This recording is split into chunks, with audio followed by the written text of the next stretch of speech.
보겠습니다. 신약성경 히브리서 13장 1절에서 3절 말씀입니다.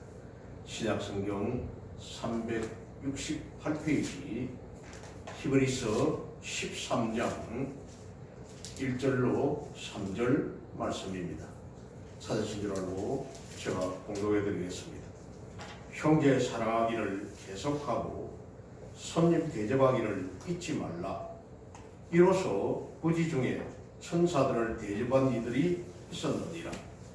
너희도 함께 갇힌 것 같이 갇힌 자를 생각하고 너희도 몸을 가졌은즉 학대받는 자를 생각하라. 아멘.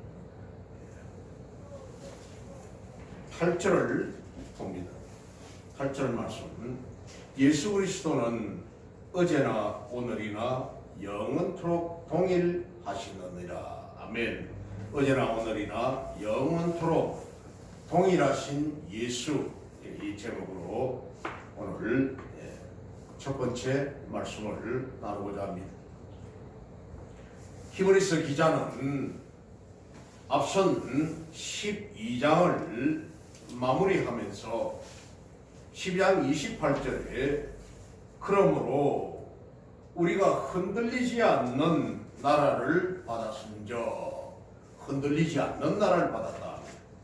은혜를 받자 이로 말미암아 경건함과 두려움으로 하나님을 기쁘시게 섬길지니. 하나님의 나라를 약속받은 자들은 경건함과 두려움으로 하나님을 기쁘시게 섬기는 삶을 살 것을 권면했습니다. 그렇다면 어떻게 사는 것이 경건과 두려움으로 하나님을 기쁘시게 하는 삶일까요?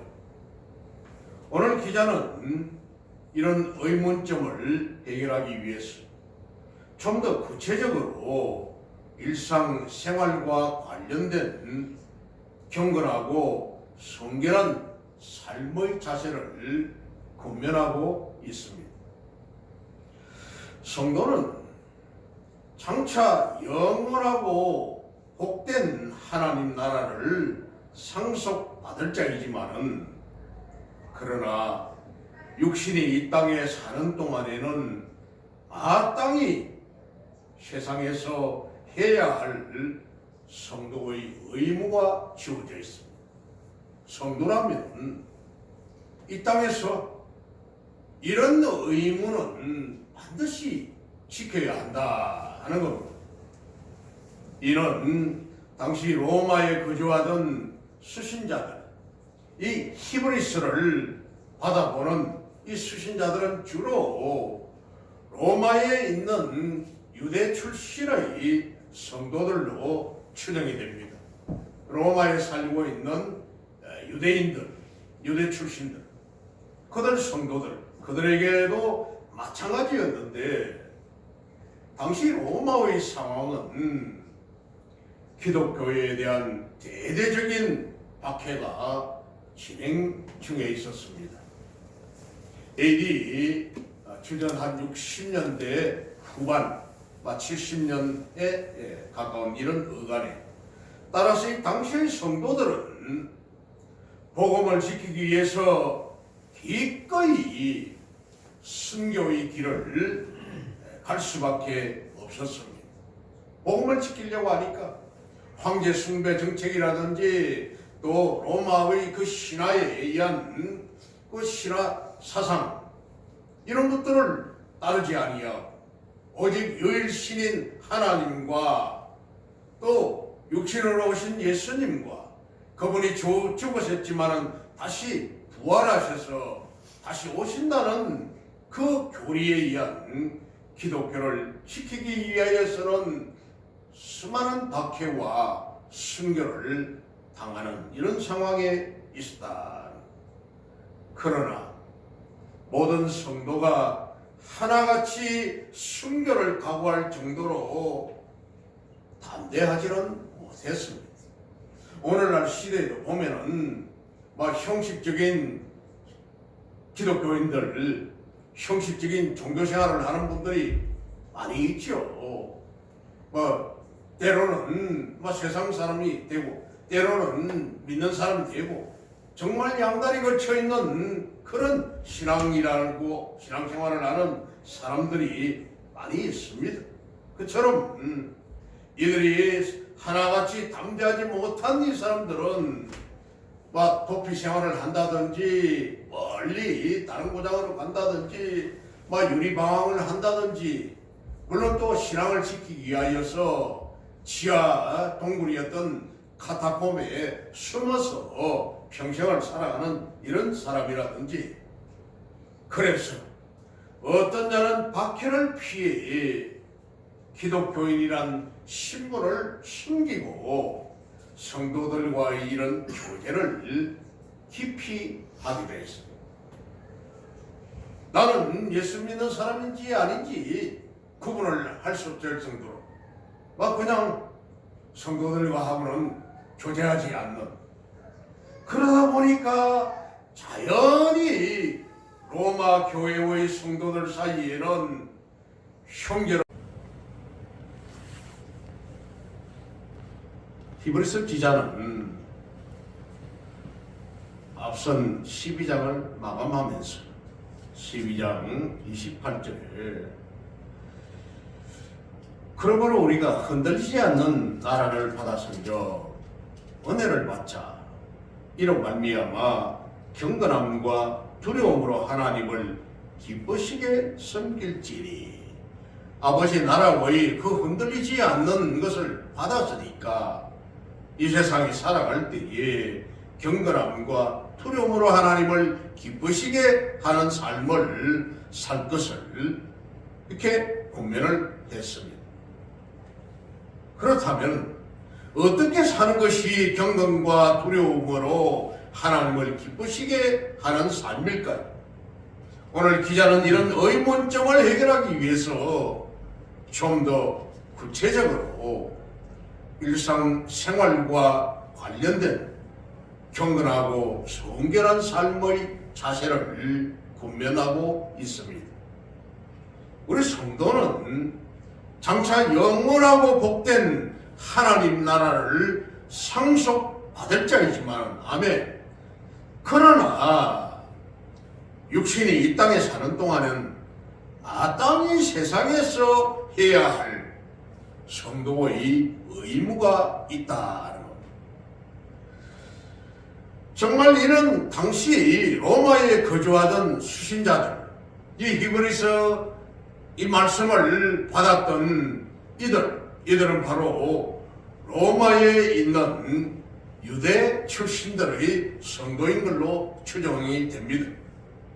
그래서 이 히브리서 기자는 이 수신자들도 마찬가지였다는 겁니다.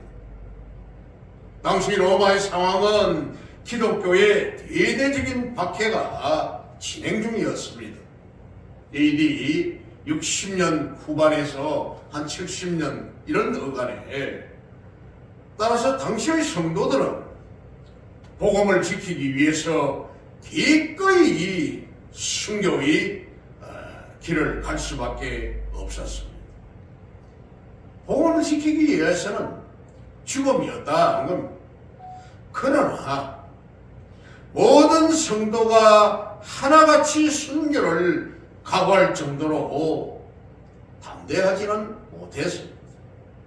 그래서 그냥 유리방황을 한다든지 짐승 가죽을 덮어 쓰고 그렇게 숨어 산다든지, 또 어떤 이들은 지하 아메린 카타콤에 숨어서 평생을 햇빛도 보지 못하고 그곳에서 죽어간 사람들도 있었습니다. 그러다 보니까 어떤 자는 박해를 피해서 기독교인이란 신분을 숨기고 성도들과의 교제를 깊이 하는 경우도 있었다. 나는 예수 믿는 사람이 아닙니다 하는 그런 표를 내기 위하여, 그러다 보니까 자연히 로마 교회의 성도들 사이에는 형제를 돌보고 권면하는 이런 아름다운 사랑의 교제가 그냥 유명무실하게 될, 정말 퇴색하게 될 그런 가능성이 있었다. 자연히 풍요롭고 화려한 로마의 물질 세계에 대한 유혹을 그들은 또한 받기도 했다는 겁니다. 5절에서 6절을 보면은 돈을 사랑하는 이가 있었다 해서 생활에 족한 줄 몰랐는 사람들이 있었다. 하나님께서 너희를 결코 버리지 않는다고 했는데도 배반하고 떠난 사람들이 있었다는 겁니다. 그러므로 우리가 담대히 말하되 주는 나를 돕는 이시니 내가 무서워하지 아니하겠노라. 사람이 내게 어찌하리요 했는데 그렇지 않은 자들이 있었다. 뿐만 아닙니다. 당시에 로마와 헬라 사회에서 생활화되다시피 한 부도덕하고 타락한 성문화, 이것은 어머로 양으로 수신자들의 일상생활에 영향을 주었다는 겁니다. 그것이 바로 사전에 모든 사람은 결혼을 귀히 여기고 침소를 더럽히지 않게 하라. 음행하는 자들과 간음하는 자들을 하나님이 심판하시리라. 침소를 더럽히는, 그리고 음행하고 간음하는 그런 일들이 있었다는 겁니다. 이런 사실은 1860년 이후에 몇 차례에 걸쳐 발굴되었던 이탈리아 남쪽, 이탈리아 장화처럼 생긴 이탈리아 반도 그 남쪽에 있는 캄파니아라고 하는 그 해안의 도시였던 폼페이, 여기서 나온 유물들에서도 실감을 할 수가 있습니다. 얼마나 로마 시대에 이런 성문화들이 문란했는지를. 이 폼페이는 AD 79년 8월 24일, 25일 이틀 동안 베수비오 화산의 폭발로 말미암아 도시가 완전히 그냥 화산재에 다 뒤덮여버리고 말았습니다. 도시가 흔적도 없이 화산재에 다 덮여버렸다.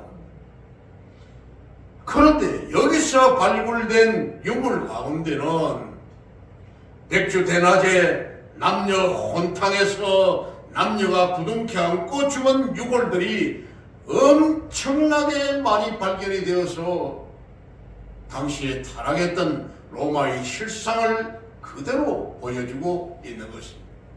그 사람의 몸은 다 그냥 피부는 다 사가 없어졌는데 이 유골이, 해골이 남녀가 부둥켜 안고 이렇게 그 백주 대낮에 성행위를 이렇게 하다가 화산 폭발해가지고 지금 죽는 줄도 모르고 그 짓을 하는 이런 유골들이 엄청나게 많이 발견이 됐다는 겁니다. 독일 헬라 문명의 최고 중심지였던 하나님 그 고린도에 있는 고린도 교회가 타락한 성문화에 감염이 되어서 큰 부작용이 나타났던 이 사실, 고린도전서 5장 1절을 보면은 너희 중에 고린도 교인입니다. 너희 중에 아버지의 아내를 취한 자들이 있다. 자식이 어머니를 취했다는, 간음을 했다는 이런 말씀이 나옵니다. 이걸 볼 때 익히 알고 있을 이 저자는 로마의 이러한 부도덕한 성적 문란이 거인들에게 미칠 큰 악 영향에 크게 근심하지 않을 수 없었습니다.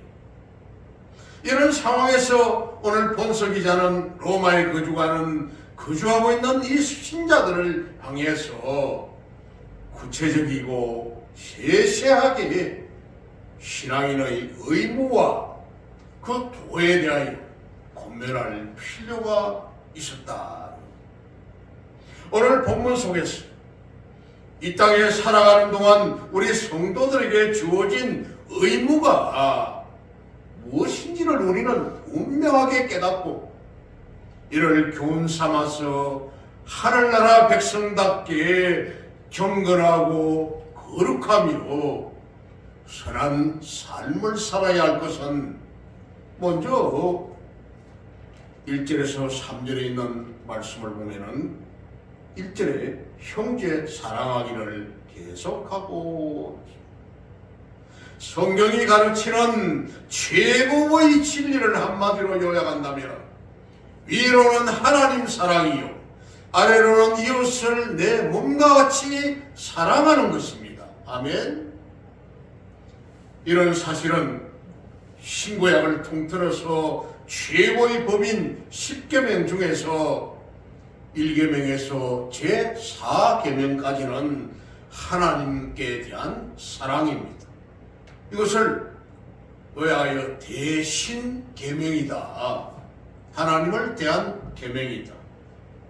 또 5계명에서 10계명은 이웃에 대한 사랑, 즉 대인계명이다. 사람과 사람 간의 계명이다. 이것으로 요약된다는 분명한 것입니다. 그래서 예수님께서도 온 율법과 선지자의 대강령, 즉 성경의 전체의 가르침이라는 그런 뜻이죠. 마태복음 22장 37절에서 40절 말씀을 보면은 예수께서 이르시되 내 마음을 다하고 목숨을 다하고 뜻을 다하여 주 너희 하나님을 사랑하라 하셨으니 이것이 크고 첫째 되는 계명이요 대신 계명이죠. 둘째도 그와 같으니 내 이웃을 내 자신같이 사랑하라 하셨으니 대인 계명입니다. 5계명부터 10계명. 이 두 계명이 온 율법과 선지자 강령이니라. 그 중에서도 오늘 이 본문은 특별히 로마의 박해와 유대주의자들의 해방으로 고통하는 성도들 간의 형제 사랑에 대한 군면입니다. 왜냐하면 근본적으로 이웃에 대한 사랑도 성도 형제 사이의 사랑에서 출발하기 때문입니다.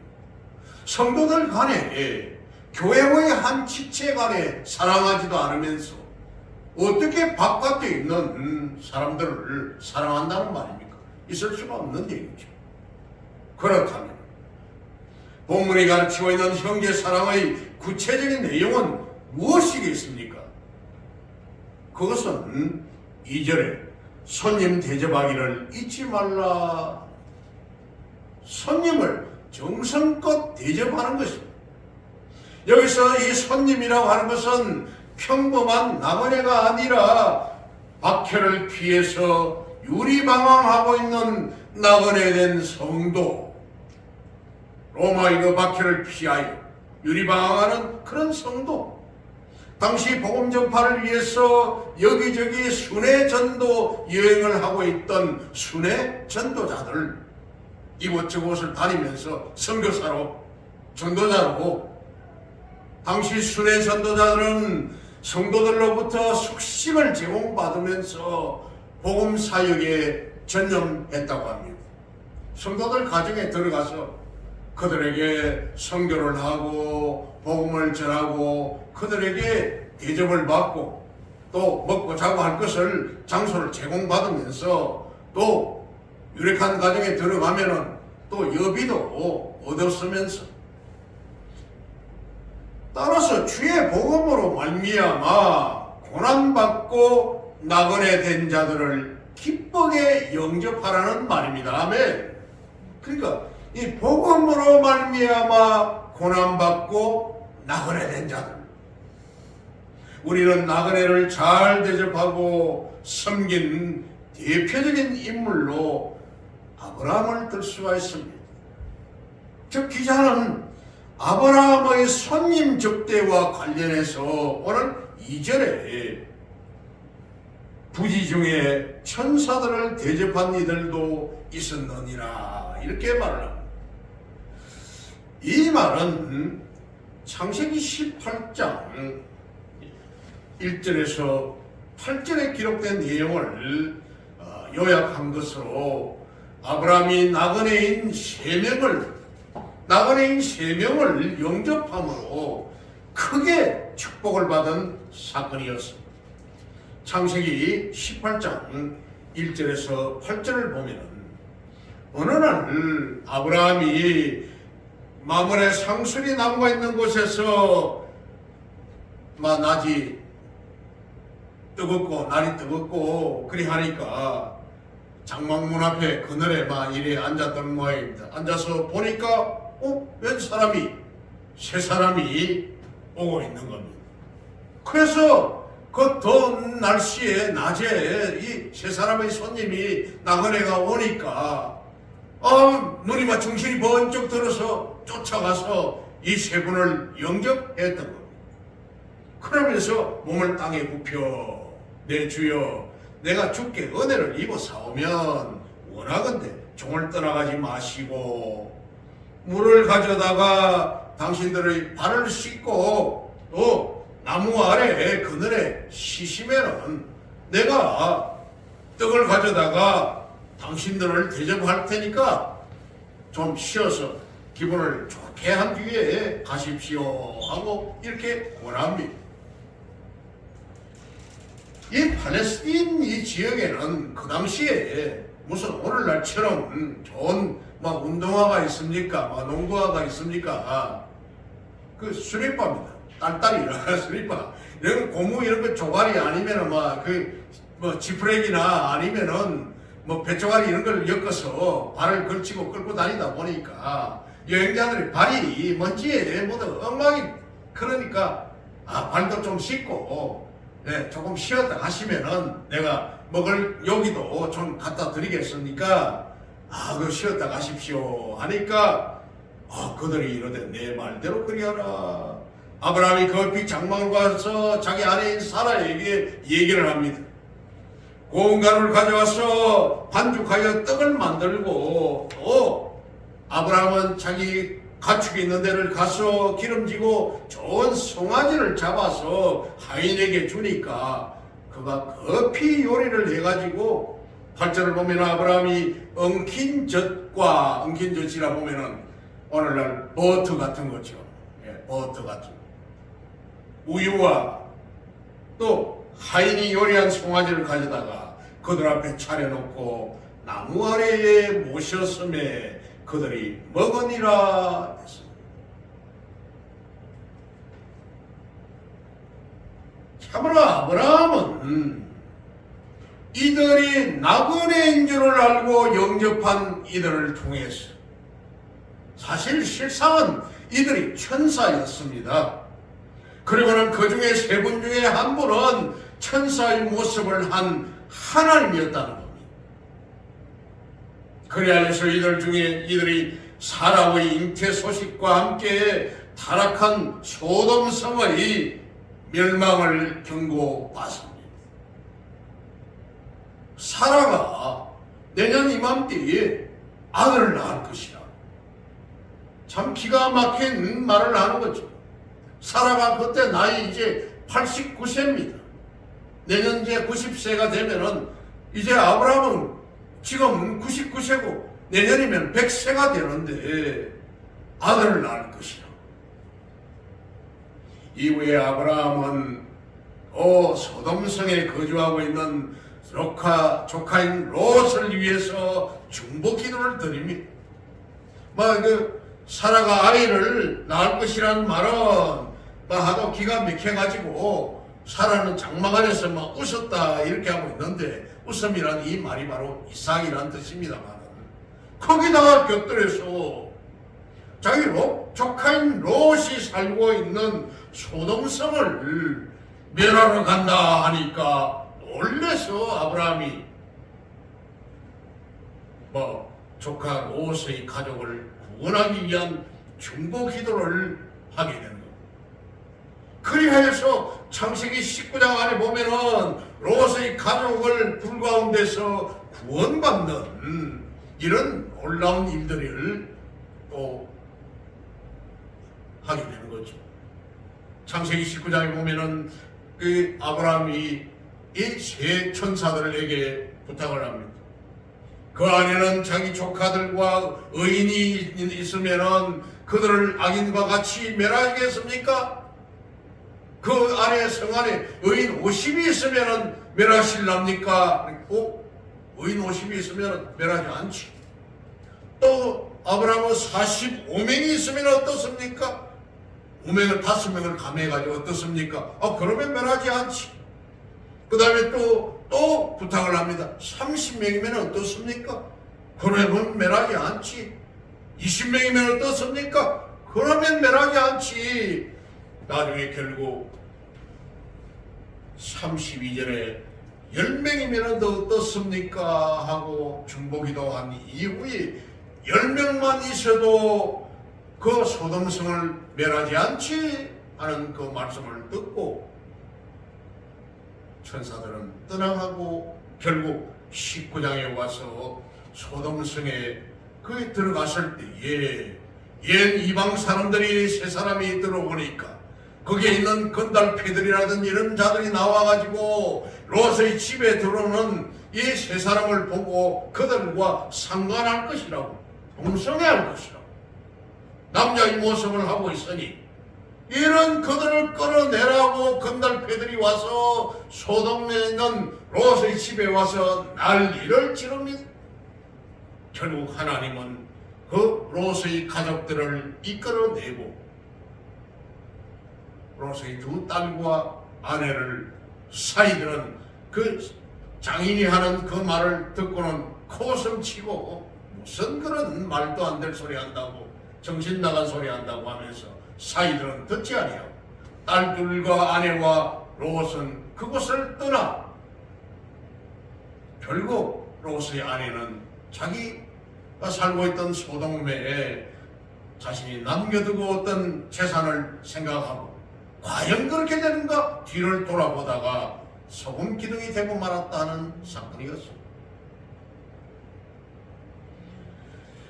이처럼 부지 중에 순수한 목적으로 나그네를 정성껏 영접한 아브라함은 하나님의 비밀한 계획을 전달받는 놀라운 축복을 받았던 것입니다. 할렐루야. 참 부지 중에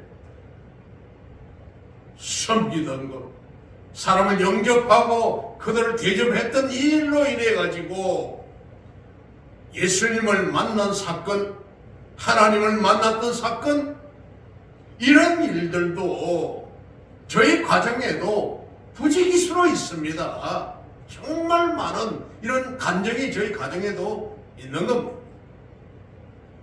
많은 사람을 섬기고 그들에게 먹을 것을 제공을 하고 잠자리를 제공을 하고 도무지 피할 수 없는 그런 상황 속에 있는 사람들을 도와주었던 이런 일들이 저희 가정에는 너무나 많이 있습니다. 이처럼 우리 성도들도 형제 성도를 기쁘게 영접하고 환대하는 생활로서, 형제를 영접하는 것은 주님을 우리 가정에 모시는 그런 복된 일이라는 것입니다. 아멘. 마태복음 25장 35절을 보면은 내가 추릴 때에 너희가 먹을 것을 주었고 배고플 때 너희가 먹을 것을 주었고 목마를 때에 마시게 하였고 나그네 되었을 때에 영접하였고 헐벗을 때에 옷을 입혔고 병들었을 때에 돌아보고 옥에 갇혔을 때에 왔어 보았느니라. 예수님이 이렇게 말씀을 하니 언제 우리가 그런 적이 있습니까? 우리가 언제 주님께 그렇게 한 적이 있었습니까? 그렇게 하니까 주께서는 40절에 내가 진실로 너희에게 이르노니 너희가 여기 내 형제 중에 지극히 작은 자 하나에게 한 것이 곧 내게 한 것이라 이렇게 말씀을 합니다. 그러니까 부지 중에 가난한 자, 어려운 자, 힘든 자, 병든 자를 도와주었더니 주님을 만났다 하는 겁니다. 주님께 한 것이라는 겁니다. 이러한 것들을 모든 것을 주께서 다 일일이 기억하신다는 겁니다. 아멘. 그리고 이제는 손님을 정성껏 대접하고 모시는 것이요, 두 번째는 갇힌 자나 학대받는 자를 정성껏 돌아보는 것입니다. 오늘 본문에 3절 봅니다. 너희도 함께 갇힌 것 같이 갇힌 자를 생각하고 너희도 몸을 가졌은저 학대받는 자를 생각하라 이렇게 말씀합니다. 당시 로마 제국의 박해로 가전 옥고를 치르고 고생하는 성도가 많음으로써 성도가 주의 복음으로 인해 고초당하는 것을 돌보는 것은 시극히 마땅한 일입니다. 복음으로 인하여 고초당하는 성도를 돌봐주는 것. 그리고 이런 상황 가운데서 옥에 갇힌 자를 돌보는 것은 자신을 희생하는 진정한 사랑의 실천이다.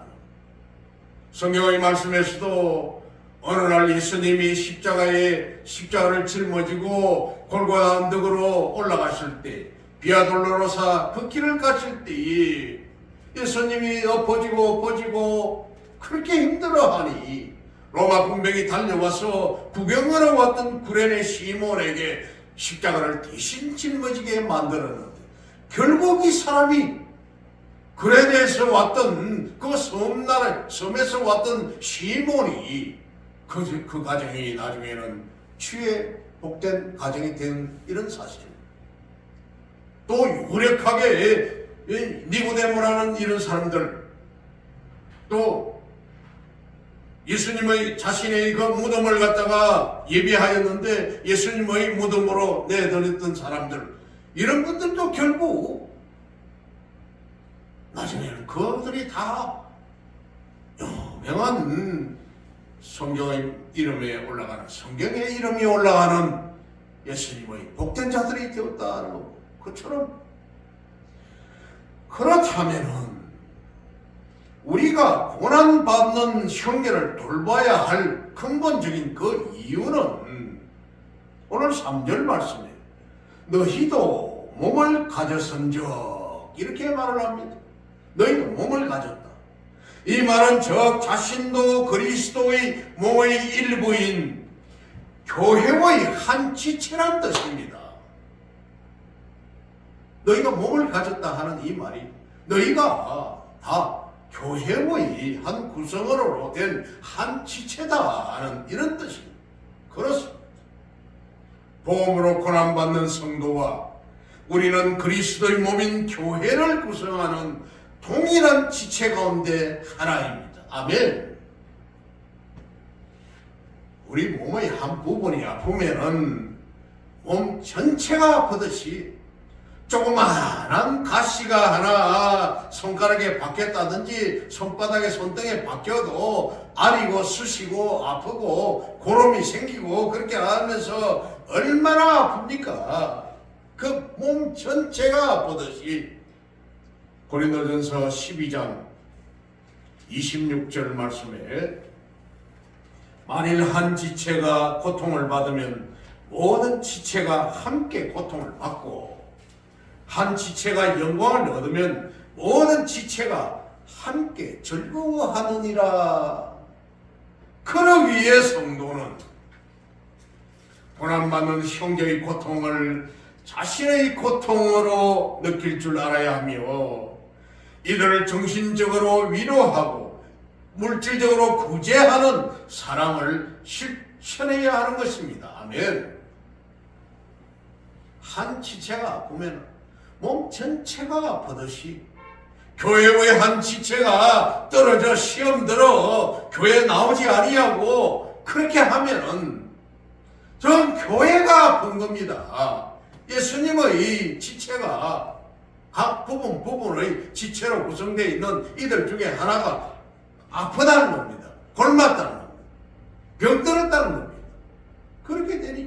온 교회 전체가 주님이 아프다는 거예요.